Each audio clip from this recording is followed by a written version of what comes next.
Meus amados, mais uma vez eu quero saudar a todos com graça e paz da parte do nosso Senhor Jesus Cristo. Amém. Aos amados internautas que nos assistem, eu quero também desejar-lhes uma boa estada entre nós. Nós somos a Igreja Evangélica Cristo Vivo, aqui em Florianópolis. Nós estamos situados aqui na Avenida Atlântica 215, loja 05. Se porventura você estiver aqui na Grande Florianópolis, eu os convido sim para estar conosco qualquer domingo. Nós receberemos você com um grande amor em Cristo Jesus. Mas desde já, sejam todos vocês muito bem-vindos. Vocês vão agora ouvir Deus falar através deste culto. E hoje nós vamos falar sobre o tema predestinação, vontade soberana de Deus. A predestinação é uma doutrina e na Bíblia Sagrada diz respeito, nós entendemos desta forma, a soberania e o amor da parte do nosso Senhor Jesus Cristo, onde Ele escolhe de antemão, ou seja, antes da fundação do mundo, unicamente por vontade própria, ou seja, por vontade dele, pessoa que a Bíblia chama de povo eleito e escolhido para viverem a vida eterna. E já que na terra desfrutaram das promessas do Senhor. Então, vamos ao texto básico que se encontra em Efésios 1, versículos 4 e 5. O que diz a palavra? Vamos acompanhar. Diz a palavra: assim como nos escolheu nele, Senhor Jesus Cristo, antes da fundação do mundo, para sermos santos e irrepreensíveis perante Ele, e em amor nos predestinou para Ele, para a adoção de filhos, por meio de Jesus Cristo, segundo o beneplácito de sua vontade. A vontade não é minha, a vontade é de Deus, é Ele quem escolheu, é beneplácito da vontade dele. Por isso, nós somos chamados de eleitos, nós somos chamados de pedra viva, nós somos chamados de mais do que vencedores, porque Ele nos escolheu de antemão, ou seja, antes da fundação do mundo, Ele já nos escolheu, como diz Paulo quando escreveu a Efésios. Vamos orar com o nosso Senhor Jesus Cristo. Senhor, nosso Deus e Pai, graças te damos, Pai, por podermos pertencer ao teu rebanho. Sim, Jesus amado, tu és o bom pastor que cuida de nós. Tu declaraste isto desde antes da fundação do mundo, Pai, que nós somos ovelhas predestinadas, somos eleitos e escolhidos por ti. A vontade não é minha, a vontade é exclusivamente do Senhor. O Senhor tem domínio sobre todas as coisas. E agora, Pai, eu aquieto o meu coração e levo meus pensamentos cativos à tua obediência, para que eu possa transmitir aquilo que tu queres às ovelhas deste ministério. Eu sei que o Senhor tem propósitos brilhantes para cada um dos eleitos aqui presente, Pai, para aqueles que estão nos assistindo através da internet, Pai. Eu sei que a sua palavra não volta vazia, e eu creio, Pai, que grandes coisas acontecerão, que as pessoas vão entender aquilo que tu queres dizer através dos lábios do pastor. Ó meu Pai, muito obrigado por esta oportunidade, em nome de Jesus. Amém e amém. Glória a Deus. A pregação da predestinação honra, conforme eu disse anteriormente, a Deus. Por meio dela, reconhecemos a soberania da autoridade e o amor do Senhor Jesus Cristo para conosco. Nós compreendemos o seu plano, nós compreendemos a obra para conosco. Este assunto é a espinha dorsal da vida evangélica. E apesar de gerar polêmicas no seio da tradição da igreja, deve ser pregado e entendido. Nós assim compreendemos que esta palavra, predestinação, deve ser colocada sim, para aqueles que estão chegando tenham conhecimento sobremaneira da palavra, da sã doutrina da graça de Deus. Portanto, meus amados irmãos, eu creio que todos nós que somos filhos de Deus podemos, sem medo, sem dúvidas, basear as nossas vidas na validade e no poder da palavra e das promessas do Senhor. O verdadeiro amor lança fora todo medo. O medo aprisiona, acorrenta e destrói o ser humano e não provém de Deus. Eu entendo também que cada frase escrita na Bíblia Sagrada tem a autoridade do próprio Deus. Ele inspirou escritores para que a Bíblia se tornasse a sua forma de se expressar, a sua forma de falar conosco e de mostrar qual é a sua vontade, qual é a soberania dele. Nós somos dependentes exclusivamente dele.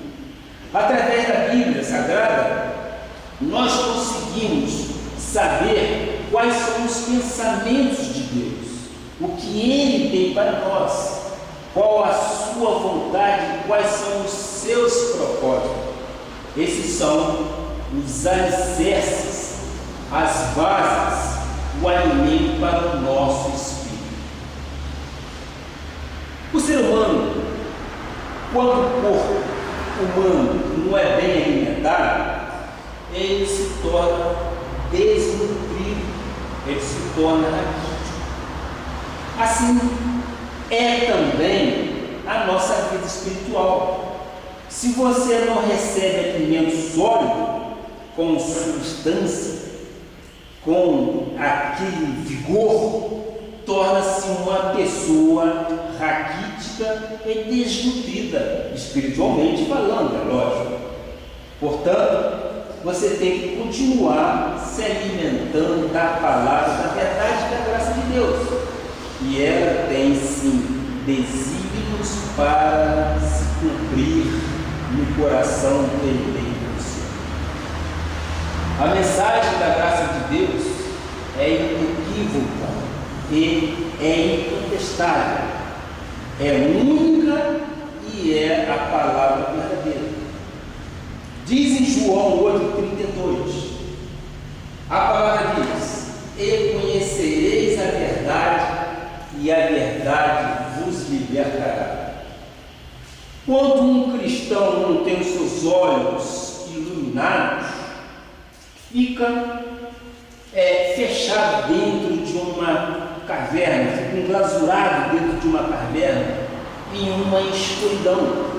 Não consegue compreender a esperança e a herança dos santos.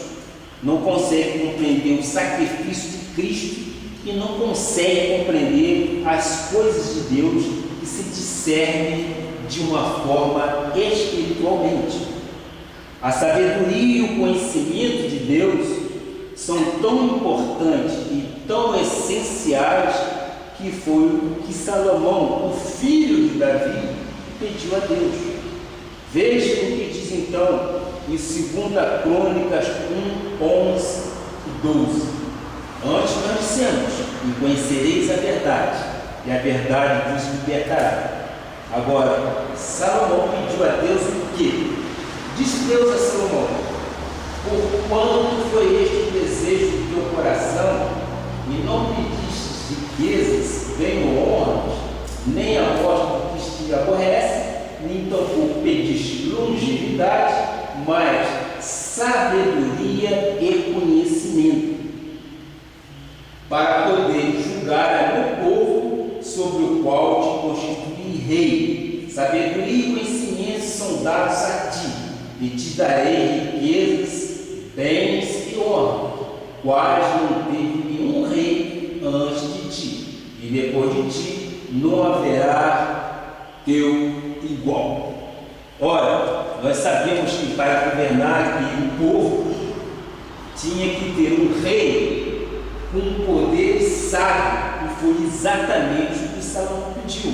Ele quis sim sabedoria, e Deus deu a Salomão sabedoria, deu conhecimento, deu riqueza e deu bens e honras. Qual a conclusão que nós tiramos disso?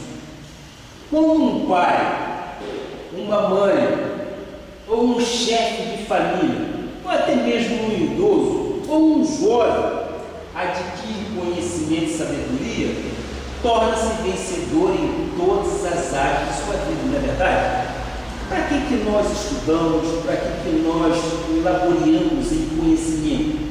Para que nós tenhamos exatamente conhecimento e sabedoria para nos tornarmos o quê? Eficientes na vida. E a palavra diz: conhecereis a verdade, e a verdade vos libertará. Estamos dando um passo a passo para nós chegarmos exatamente no texto. Quando você tem sabedoria de Deus, sabedoria predestinada, você vence as lutas, tem decisões certas, você tem decisões acertadas. Não estranhe o fogo que arde, que muitas vezes que arde, nem as situações ou os ventos que sopram. Você passa a governar bem a sua casa, você passa a cuidar do lar com dignidade, você passa a educar os filhos, cuida bem do marido, cuida bem da esposa, tem alegria, prosperidade, longevidade, conquistas, saúde, paz interior. Aquela paz que eu sempre digo que a Bíblia diz, eu repito, que excede a qualquer entendimento humano. Esta paz é fundamental na vida de qualquer um. Então, onde há conhecimento, não há destruição, não há perdas, não há derrotas, nem há fracasso. Por quê? Por isso é que acontece que a pessoa que adquire conhecimento e sabedoria passa a conhecer a graça do Senhor, passa a conhecer a sua verdadeira identidade espiritual. Quantos crentes vivem em crise de identidade espiritual tremenda?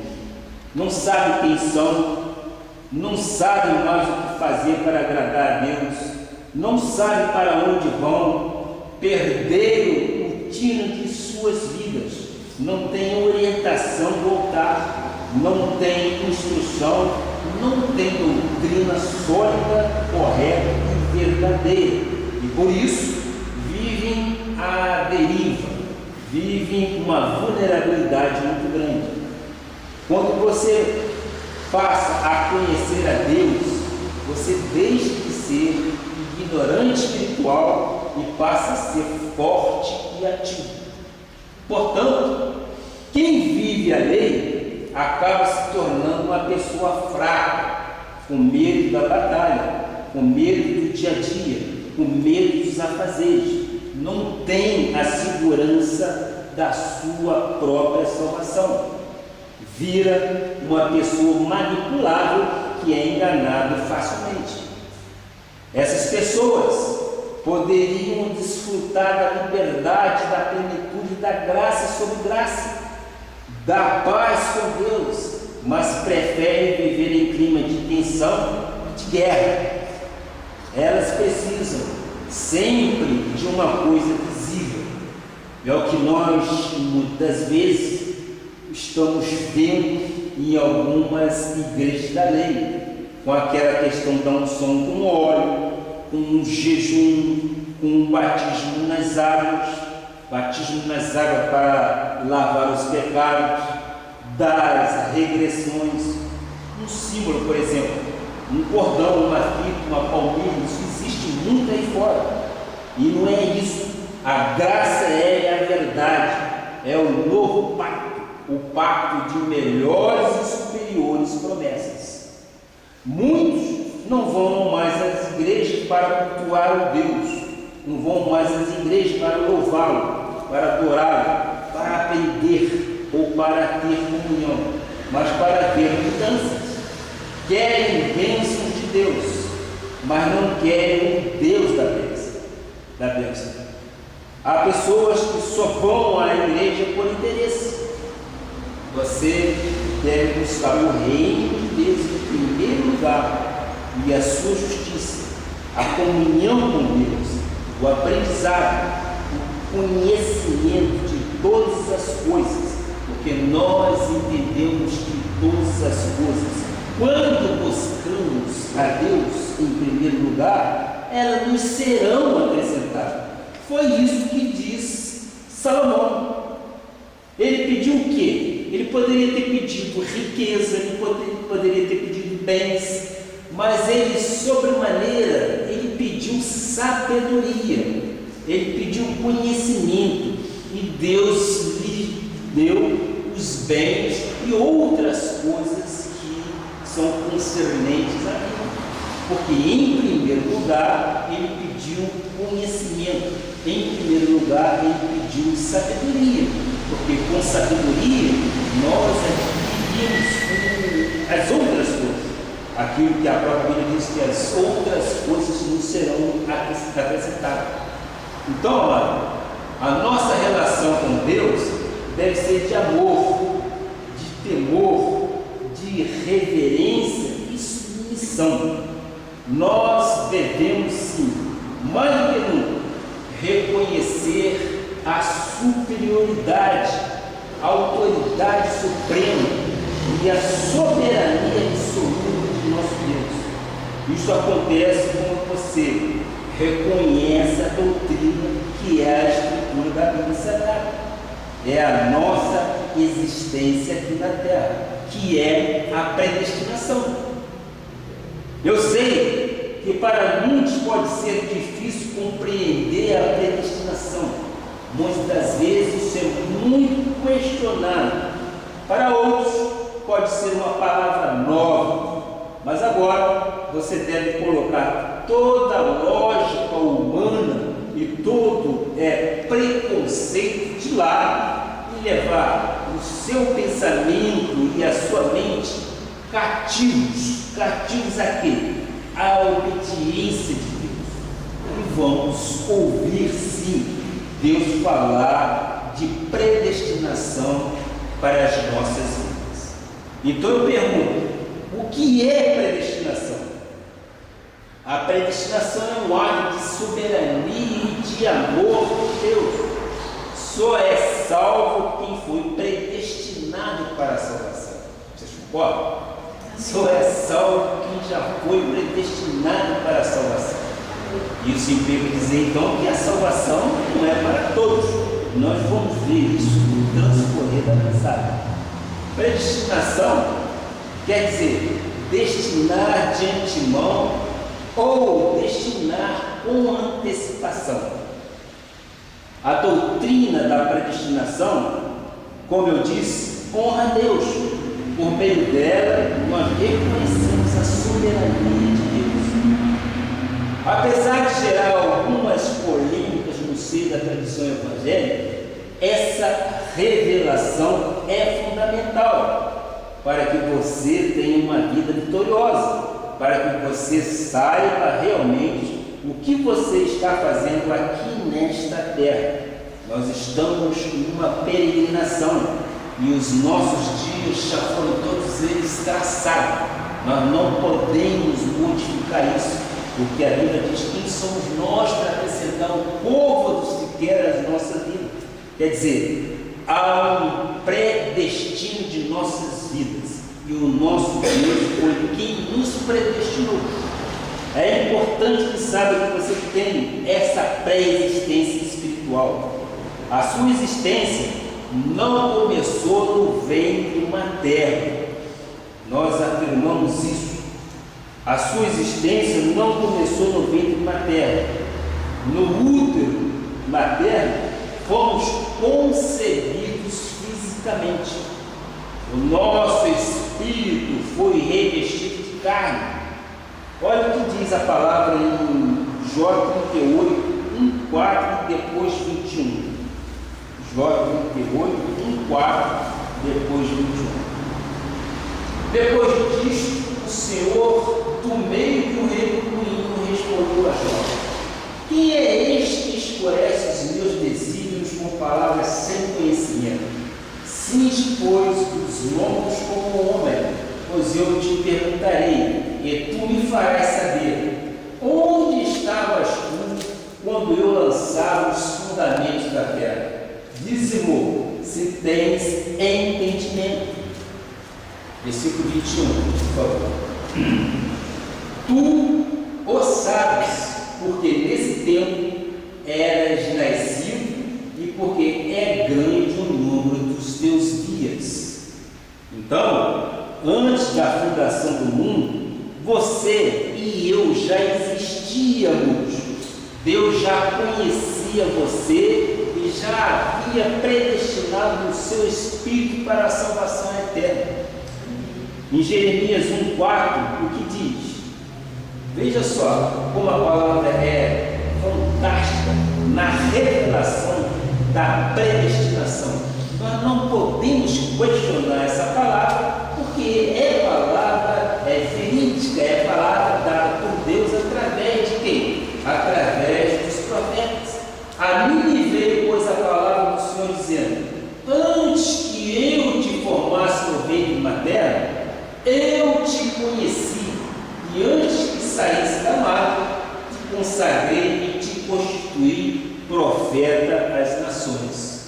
Então, isso aconteceu com a minha vida, isso aconteceu com a sua vida, com a vida de Jeremias e com a vida de todos aqueles que foram predestinados para a salvação. Antes de você ter sido concebido, ou seja, quando seu pai e sua mãe conceberam, antes de você ter vindo a este mundo, revestido de pele e osso, antes de você ter vindo revestido de corpo de carne, Deus já o conhecia em espírito, não é verdade? Nós não podemos ter dúvida disso. Paulo, quando escreveu aos Gálatas, nós vamos ver Gálatas 1, 15 e 16. Quando, porém, ao que me separou antes de eu nascer, e me chamou pela sua graça, aprove revelar seu Filho em mim, para que eu o pregasse entre os gentios. Sem dedança, não consultei carne e sangue. Paulo está dizendo aos Gálatas que Deus o havia separado antes dele nascer. Paulo foi um que reconciliou tanto contra as pessoas. Ele foi um gigante, mas o nosso Deus o separou para quê?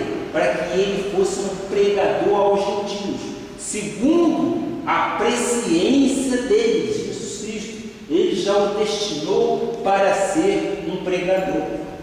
Ora, antes de ele nascer, ele já tinha a vida completamente traçada, e Deus o colocou como um pregador para os gentios.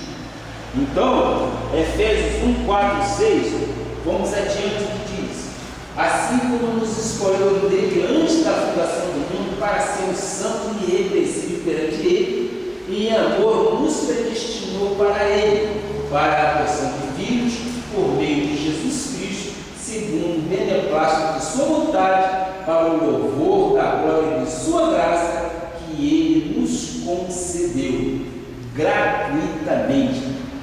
Isso veio de uma forma graciosa, de graça. Deus nos predestinou, Deus nos escolheu antes de tudo existir, quando Ele estava lançando os fundamentos da terra, foi vontade do Senhor, foi soberania exclusivamente de Deus. A salvação não se conquista por meios de sacrifícios ou por meios de esforços.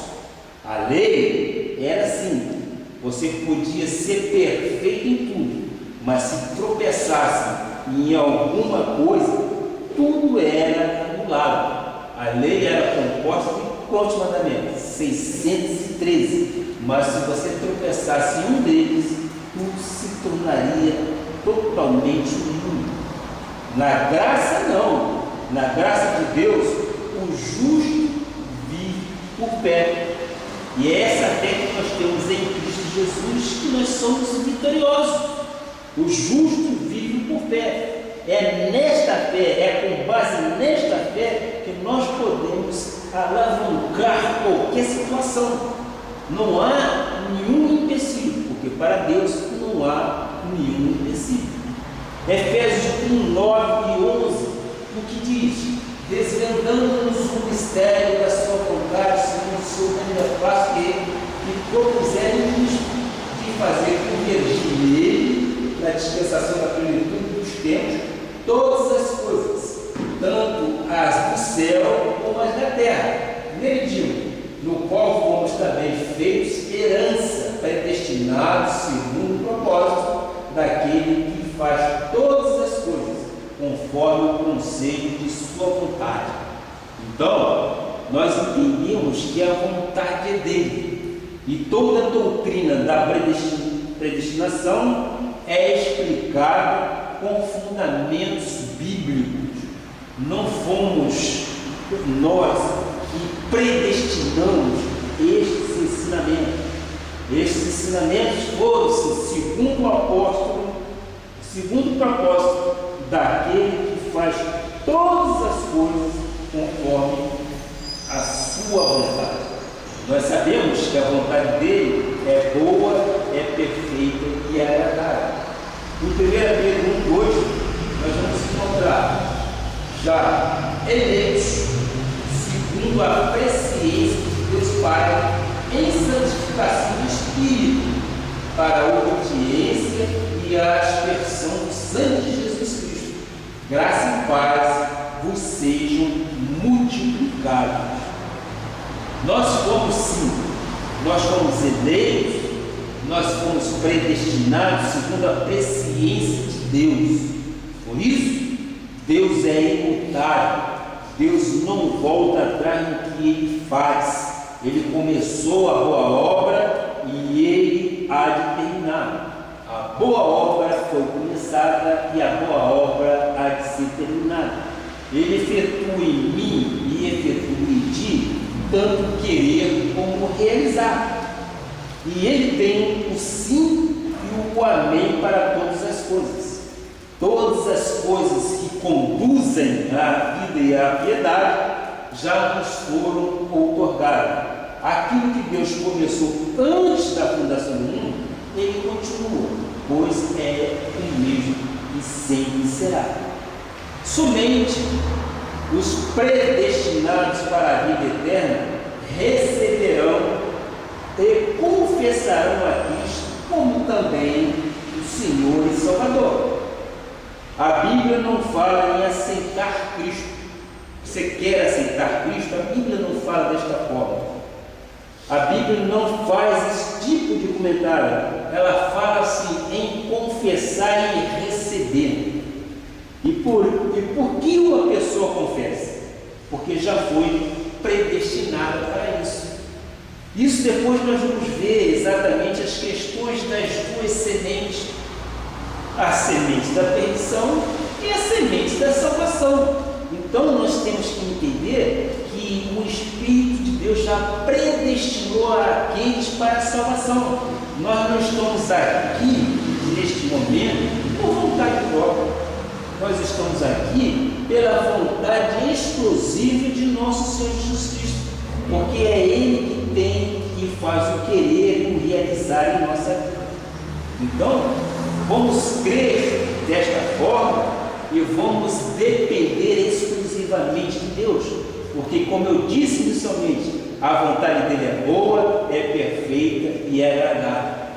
Em 2 Tessalonicenses 3:2 diz o seguinte: e para que sejamos livres dos homens perversos e maus, porque a fé não é de todos. Preste atenção neste trecho, principalmente neste final aí. A fé não é de todos.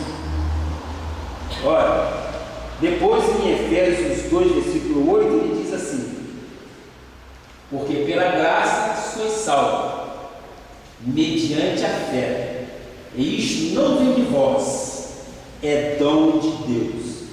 Ora, vamos pensar, se a fé não é de todos, e nós somos salvos mediante a fé, significa que nem todos serão salvos. Vocês concordam?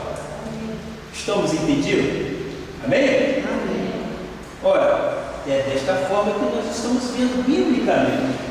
Se a fé não é de todos, nós vamos entender que nem todos serão salvos. E nós não vamos discutir com Deus, porque é Ele quem determinou que assim fosse. Então, o que nós temos que entender e compreender e trazer para os nossos corações: a salvação do meu vizinho depende de mim, porque se ele for uma pessoa predestinada para a salvação, vai acontecer. Há de pregar, sim, há de pregar a palavra de verdade, para que ele seja anunciado, mas isto é o momento de Deus, e não vai depender de mim ou de você para que ele seja salvo. E graças a Deus por isso, porque senão o fardo, o nosso peso seria muito grande em nossas costas, ou seja, haveria em nós muito mais responsabilidade do que aquilo que Deus deixou para nós, e isso não é responsabilidade nossa. Então, a fé é dos eleitos, daqueles que foram predestinados, daqueles que foram escolhidos desde antes da fundação do mundo. Efésios 1, versículo 13. Vamos acrescentando. Efésios 1, versículo 13. Em quem também vós, depois que ouviste a palavra da verdade, a palavra da graça de Deus, o evangelho da vossa salvação, tendo nele também crido, fostes selados com o Santo Espírito da promessa. Então, depois que você ouviu a palavra da verdade, o evangelho da salvação, você creu e você confessou, mas você creu por quê? Porque você já havia sido predestinado por Deus para que isso acontecesse. Vocês concordam comigo? A fé não é de todos, não é isso? E a salvação, consequentemente, passa a não ser também de todos.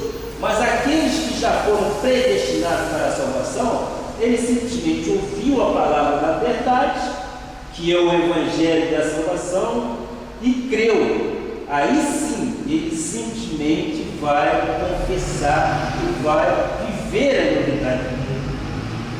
Você foi selado com um selo eterno. Nada pode separar você do amor de Deus. Você está na luz e não pode mais voltar para as trevas. Você está no reino do Filho do seu amor. Não pode mais voltar para o império das trevas. Não pode mais se amoldar às paixões antigas. Não pode mais ter as atitudes do seu passado. Aqueles que estão em Cristo são novas criaturas. Nós somos revestidos de um novo homem, criados segundo Cristo, em justiça e retidão, procedentes da verdade. E qual é a verdade? O evangelho da salvação. Amém. Quem é predestinado já tinha o nome escrito no livro da vida, você concorda? Amém. Se nós já fomos predestinados desde antes da fundação do mundo, o nosso nome já está escrito no livro da vida. O próprio Daniel diz isso, Daniel 12, versículo 1. Nesse tempo se levantará Miguel, o grande príncipe teu povo, e haverá tempo de angústia, qual nunca houve desde que houve nação até aquele tempo, mas naquele tempo será salvo o teu povo. Qual é o povo? Ele, todo aquele que for achado inscrito no livro. Então, o povo de Deus é um povo eleito, e nós temos que compreender que nós já fomos predestinados por Deus para isso. Não há aqui nenhum mistério que o pastor fez, o bispo fez para que você fosse salvo. Não, muito pelo contrário. O pastor, o bispo, ele é um instrumento de Deus para que você possa ter a graça revelada no teu coração. E aí sim, você venha compreender qual é a esperança dos santos. Só será salvo quem já tiver escrito no livro da vida. E quem tem o nome escrito no livro da vida? Quem já foi predestinado para a salvação. Amém? E é desta forma. Lucas 10, 20. No obstante, alegrai-vos, não porque os espíritos se vos negam, e sim porque o vosso nome está arrolado nos céus. Meu e o seu nome já estão arrolados nos céus, já foi selado. Você é um espírito com Deus, você é a imagem e é a semelhança do Senhor. O seu nome está escrito nas palmas das mãos de Deus. Amém. O seu nome já foi escrito desde antes da fundação do mundo. Ele já nos conhece de uma forma total, e Ele nos conhece pelo nosso nome, e Ele sabe que somos predestinados para a salvação. E uma vez salvos sempre seremos todos. Uma vez salvo para sempre. Você jamais pode perder a salvação, porque, repito, não depende de mim. A salvação foi dada por Deus, por beneplácito, ou seja, Ele deu isso de forma graciosa. Então Ele já tem os escolhidos dele, Ele já tem os predestinados, que somos nós. Disse eu anteriormente, nós estamos aqui por vontade dele, não é vontade minha nem tua. É Deus que te faz vir até a igreja, é Deus que te faz vir aqui para louvá-lo e para agradecê-lo, porque Ele quer assim, e nós temos que aceitar a soberania dele em nossas vidas, e nós temos que nos submetermos a Ele, porque se nós deixarmos Ele nos governar, a nossa vida será bem sucedida. Nós não teremos dificuldade, teremos sim adversidade, porque o próprio Cristo disse: no mundo tereis aflições, mas tem de bom ânimo, eu venci o mundo.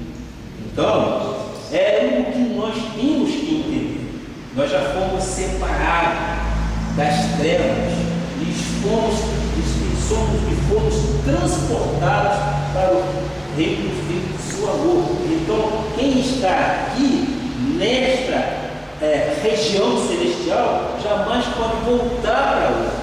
Por quê? Porque você já teve seus olhos iluminados, você já teve o seu coração completamente aberto para aceitar isso de uma forma graciosa. Apocalipse 3, versículos 5 e 6 diz mais: o vencedor, aqueles que estão no livro, escrito no livro da vida, será assim vestido de vestiduras brancas, e de modo nenhum eu apagarei o seu nome do livro da vida. Que beneplácito isso! De modo nenhum eu apagarei o seu nome do livro da vida. Pelo contrário, confessarei o seu nome diante de meu Pai e diante dos seus anjos.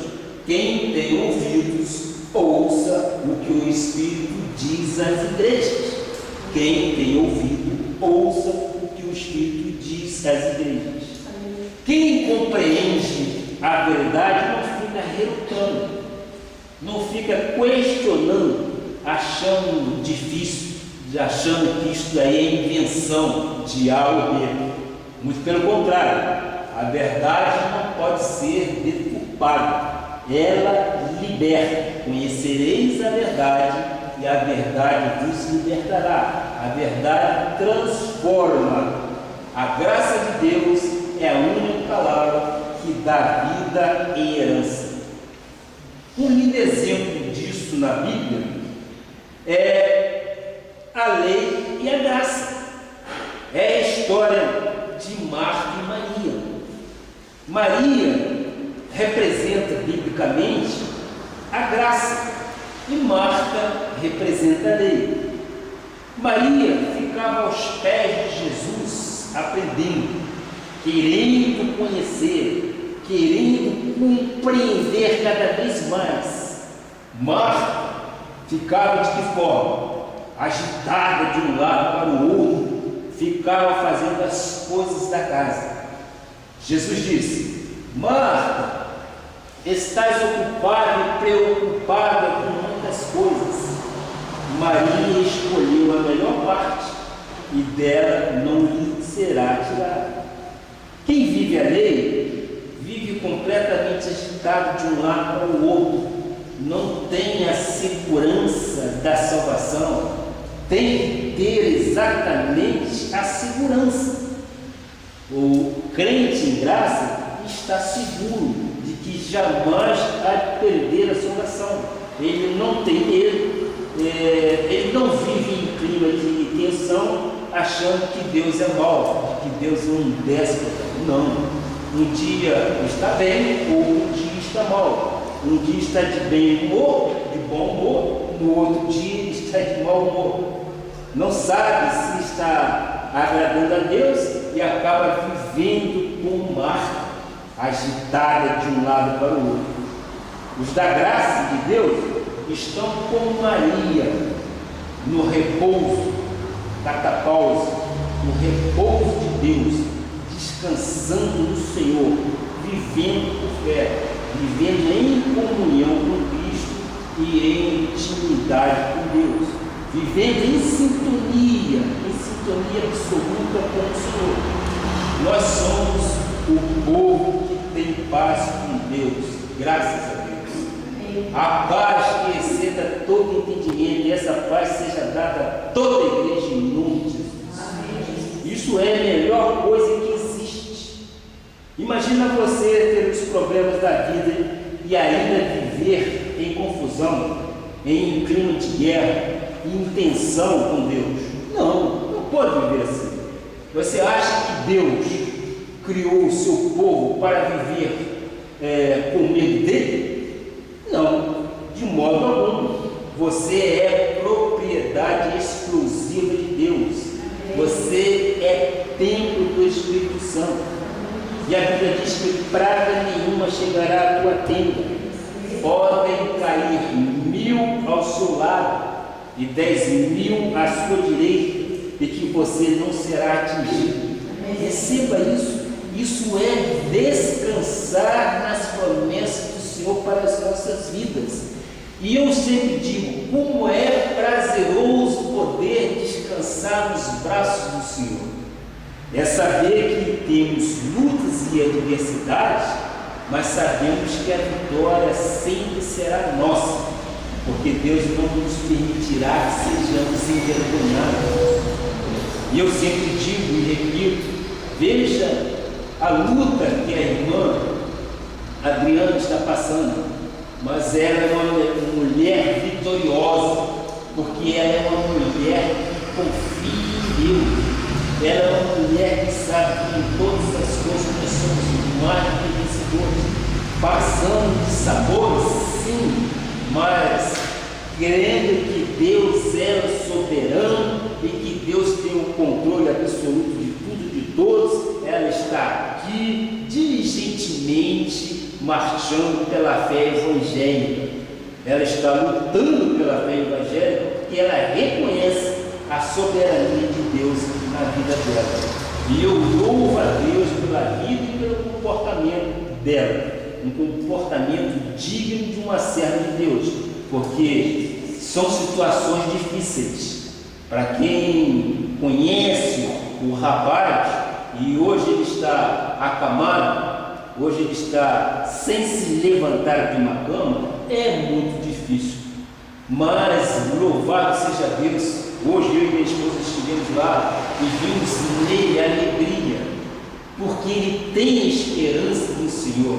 Ele diz que nada pode abalar, ele diz isso, ele disse isso, nada me abala, nada me abala, porque eu creio em Deus vivo. Meu Deus quis assim e assim será, o meu Deus vai me dar condições de lutar e vencer. Falei, glória a Deus, é desta forma que nós entendemos. E isso é prazeroso, por quê? Porque nós estamos descansando nas promessas dele. Nós não estamos descansando na promessa daquele que tem dinheiro, ou na promessa daquele que tem poder. Não, poder aqui na terra, não. Nós estamos descansando na promessa de Deus, e nós cremos que ele cuida de nós, que ele é o bom pastor, e que nada, absolutamente nada nos falta. Agora, quem não conhece, quem não sabe disso, meu amado irmão, minha querida irmã, quem não conhece isso, vive cheio de medo, vive cheio de superstições e acaba aceitando tudo que lhe propõe. A lamparina, conforme eu disse lá no caso de alguns tradicionais da lei, o óleo ou outra coisa qualquer, começa a querer buscar amparo exatamente em coisas que não tem nada a ver, são simbologias. E nós não podemos exatamente esperar que tais coisas façam o milagre que nós esperamos. A nossa suficiência vem do nosso Senhor Jesus Cristo. Meu amado, seja qual for a sua necessidade, peça a Ele em oração no secreto que Ele te responde. Creia que Ele é o teu pastor. Não é uma fitinha que você anda no braço, não é uma coisa que você anda no bolso, não é isso que vai lhe dar segurança. Isso são coisas do homem, mas a coisa de Deus é completamente diferente. Nós temos que depositar nele a confiança, e esta confiança que Ele quer que nós sejamos prósperos em todas as coisas. Ele quer que coloquemos nele todas as nossas dificuldades, para que Ele cuide de nós. E eu me sinto, sinceramente, me repouso, eu me sinto, sinceramente, em refrigério. Salmo 58:3 diz mais a palavra do Senhor: desviam-se os ímpios desde a sua concepção, nascem e já sempre esse caminho proferido mentira. Aqui nós temos exatamente um pequeno texto que implica dizer nas duas sementes.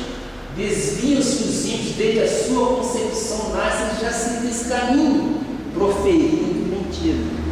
Eu diria particularmente, infelizmente, mas é Deus quem fez assim, não fui eu, e nós não podemos discutir com Deus. Então, veja a diferença da sua vida. Predestinado em amor para a salvação eterna, com os destinados para a perdição. Veja a diferença entre um e outro. Aí eu te pergunto, pode um lobo virar ovelha? Pode? Diga não. Diga não, não pode um lobo virar ovelha, de jeito nenhum. Pode uma ovelha virar lobo? Não. Ninguém tem boca? Pode dizer não. Não. Quem é ovelha para sempre. Quem é lobo para sempre. Agora, a ovelha pode ter atitudes de lobo, assim como o lobo pode ter atitudes de ovelha.